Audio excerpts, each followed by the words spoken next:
Welcome to Ophthalmology Notes. In this video, we will discuss about hypermetropia. The term hypermetropia was coined by Kastner. So, what is hypermetropia? It is also referred to as long-sightedness. In this, the parallel rays coming from infinity are focused behind retina with accommodation at rest. So, the etiological types of hypermetropia are axial, curvatural, index, positional, due to absence of lens, or consecutive. So, let us discuss in details one by one. Axial is one of the commonest type of hypermetropia in which the total refractive power of the lens is normal but the axial length is short. About 1 millimeter shortening of the anterior posterior diameter of the eyeball leads to about 3 diopters of hypermetropia. So, the refractive error is high in cases of micro and nano ophthalmos. The curvatural hypermetropia is due to flattening of the curvature of cornea or lens or maybe both, leading to decreased refractive power of the eyeball. Index hypermetropia is due to decrease in refractive index due to old age or in diabetics. Position is due to position of the lens which may be posteriorly placed, seen in trauma or may be congenital. Absence of lens, also called as aphakia, may be congenital or acquired due to surgery or due to posterior dislocation of the lens. Consecutive hypermetropia is due to overcorrected myopia or undercorrected intraocular lens placed in the eye after cataract surgery or during refractive lens exchange. So, what are the clinical types of hypermetropia? It may be simple or pathological.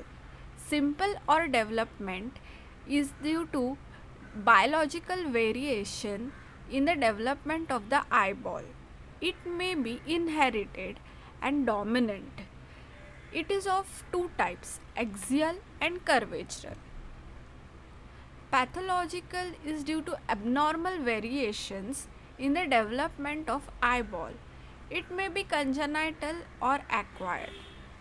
The congenital causes are microophthalmos, microcornea, congenital posterior dislocation of the lens, or congenital aphakia. Acquired is due to increase in age, which causes the curvatural changes in the lens structure, or may lead to cortical sclerosis leading to index hypermetropia. So, with increase in age, there is refractive index increase in the cortex of the lens. So, the lens becomes more homogeneous and acts as a single refractive surface, thus decreasing the converging power leading to index hypermetropia. In young or normal people, the refractive index of cortex is less than that of nucleus, so they act as two different converging surfaces and increases the refractive power. Positional hypermetropia, it is due to position of the lens which may be posteriorly subluxated.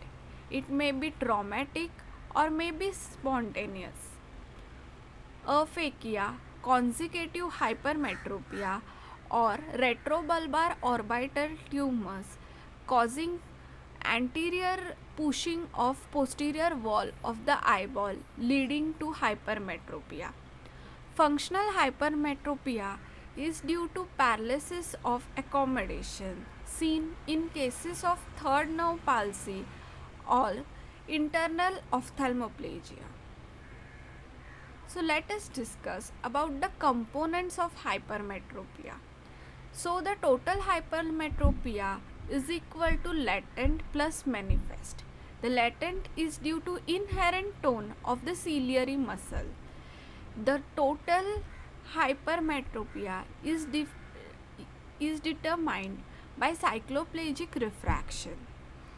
The manifest is the remaining portion of the hypermetropia, which can be further divided into facultative, which is due to accommodative effort, and absolute is the residual error of hypermetropia. So, clinical features seen in case of hypermetropia. When the refractive error is less than 1 diopters, it is usually corrected by the accommodative effort and hence the patient is asymptomatic.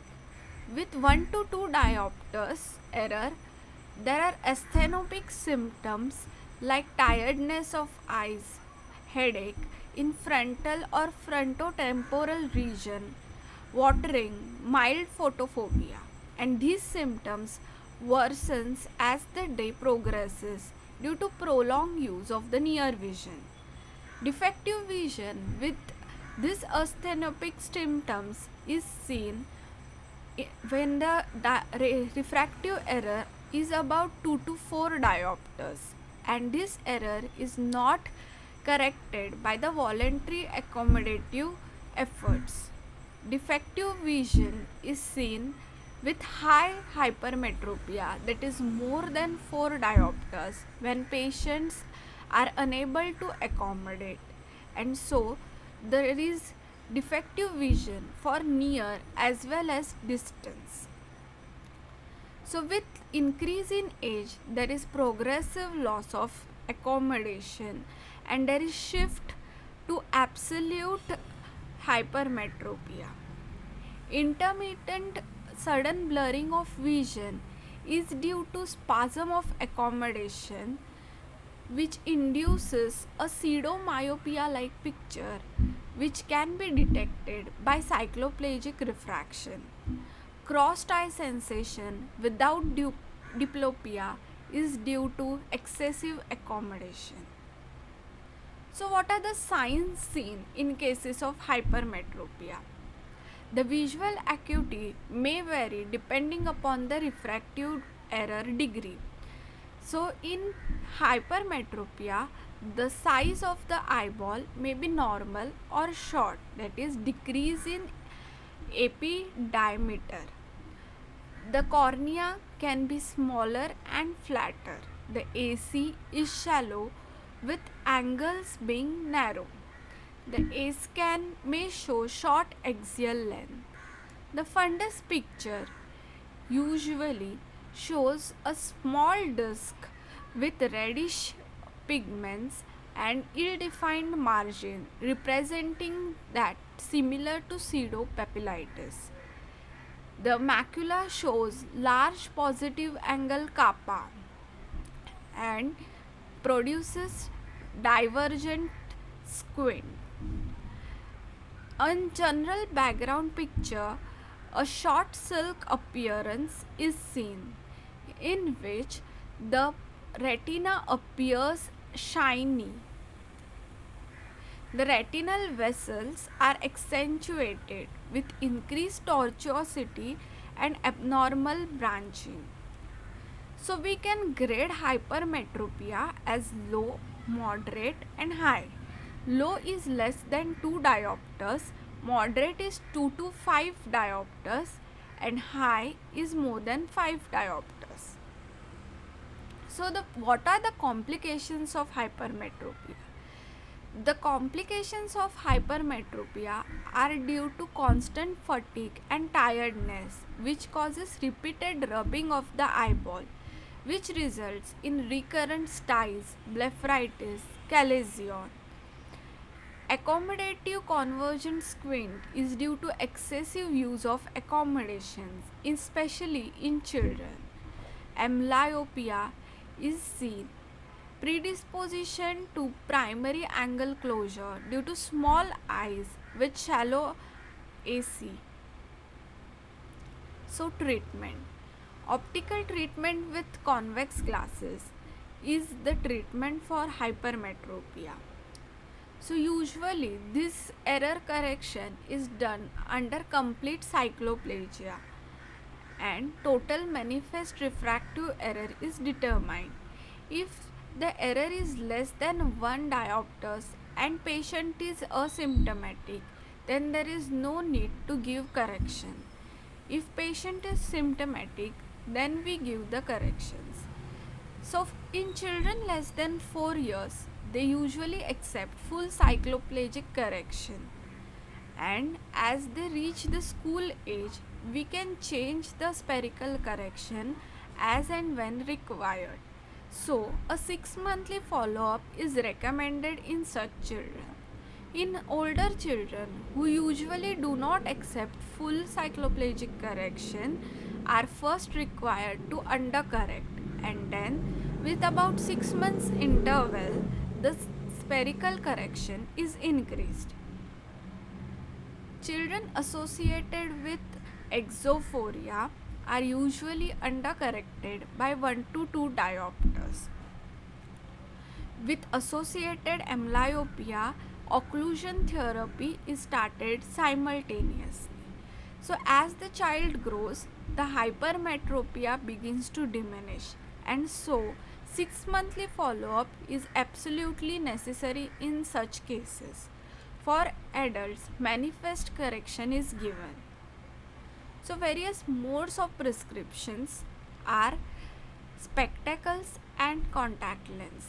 As per the comfortable uh, of the patient, glasses can be preferred or contact lens can be used, which may be cosmetically better with less magnification and increased field of vision. The surgical modalities for the treatment of hypermetropia are hyperopic laser, conductive keratoplasty, laser thermal keratoplasty, hyperopic LASIK, and refractive lens exchange in cases of consecutive hypermetropia. The visual hygiene which needs to be followed for hypermetropia are while reading or doing any near work, a break of about 20 seconds can be taken after every 30 minutes. A proper distance is to be maintained between the eyes and books, usually one hand distance or one elbow distance as we call it. Sufficient illumination should be available, and the time to be spent watching TV or video game should be limited, and distance between TV and us should be about 5 to 6 feet. This visual hygiene helps to protect our eyes from increased refractive error. Thank you.